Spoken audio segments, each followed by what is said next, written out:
чета, аз не чета. Chapter 5. Големият въпрос за малкия размер. Почти всеки мъж се притеснява от размера си и би искал да има по-голям член. Често мъжете компенсират големината на мъжеството си, като купуват големи коли, офиси, къщи. И макар повечето жени да твърдят, че за размерът няма значение, темата продължава да е актуална и в крайна сметка опира до два основни въпроса.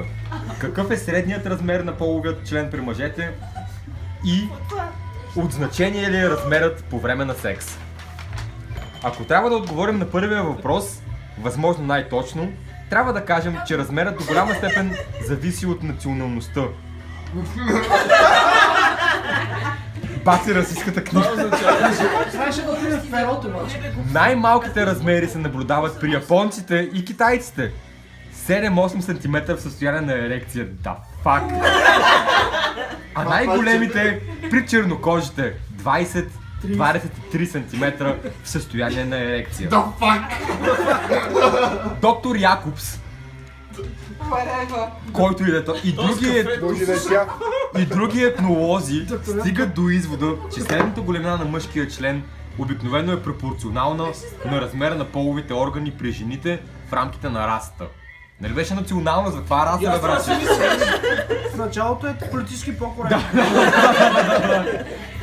Ако се спрем на нашата европейската, сухите цифри изглеждат така. Мъже, среден размер на члена 16 см. Жени, дълбочина на вагината в невъзбудено състояние 9-10 см. Нормален размер на члена 15-19 см. Диаметър на вагината в невъзбудено състояние. Сега вече е диаметър, да. И ти радиус искаш? Обем на вагината след малко някакво. По-малко от 2,5 см. Размер на стандартния член 18-19 см. Аз не хващам логиката. 16-19. Дълбочина на вагината 12,7-15,2. Диаметър пак? Това е дълбочина. Разстояние по диагонал. По 3,14 нещо има ли? 2 инча. Малък член. По-малък от 11 см. Диаметър на вагината 3,8-6 см. А, кое с какво върви ли? Това е matchmaking tool. По-скоро кое на какво съвпада? Ти ли си знаеш какво да питаш? Значи, следващото е голям член. Значи, Секс. на големия член отговаря дълбочина. Обаче на огромния член говорим за диаметър. Статистически, само 5% от мъжете имат размер по-малък от 9 см, а 1-2% от мъжете могат да се похвалят с дължина на члена повече от 23 см. 93% от мъжете, според кого бе тия майката, 93% от мъжете имат среден размер. Това означава, че средностатистическият мъж може да задоволи средностатистическата жена. Това означава, че един мъж и една жена могат да правят секс. Откъде тогава се появяват тези комплекси и оплаквания от размера? Да обърна ли страницата, приятели? Крайно време. Малко ме е страх. Ясно, че в голяма степен те са плод на митове.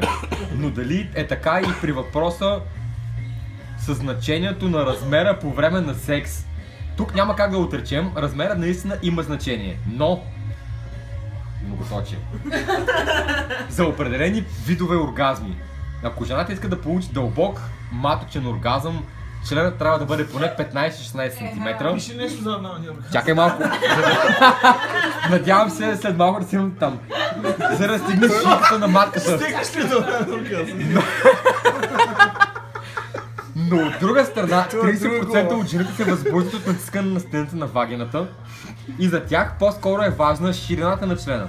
Диаметър. Обаче ние до сега говорим само за дължина и не съм сигурен какво става. Има жени, които свършват само от играта с клитора и за тях размерът изобщо няма значение. Затова пък им е много по-лесно да правят фелацио на размер не повече от 12-15 см.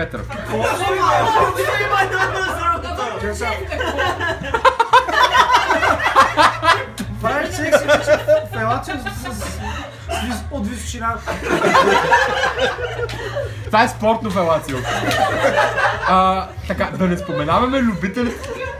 Да не споменаваме любителките на аналния секс, за които средният и дори малкият размер са по-скоро предимство. Ако попитате някои сухи статистики, здравей суха статистика, колко е нормалният член? Суха статистика, накрая трябва да има рекламна лубрикант. Да. Те дори, това са статистиките, ако ги попитате лично. Те дори ще ви кажат, че мъжете с голям член са най-лошите любовници, не само защото смятат, че не е нужно да се стараят, а и защото вагината просто не е създадена за толкова големи инструменти, които причиняват болка. Ако един мъж развие повече увереност в себе си, научи се да ласкае жената, да играе с нейното тяло, да й говори по време на секс и изобщо да бъде любовник, а не просто мъж с голям член, той винаги ще успява да задоволи своята партньорка. И стигаме до кликбейта. Кликбейта казва: на следващите страници ще откриете някои по-точни инструкции за това как да го направите. Удивителен знак. Благодаря.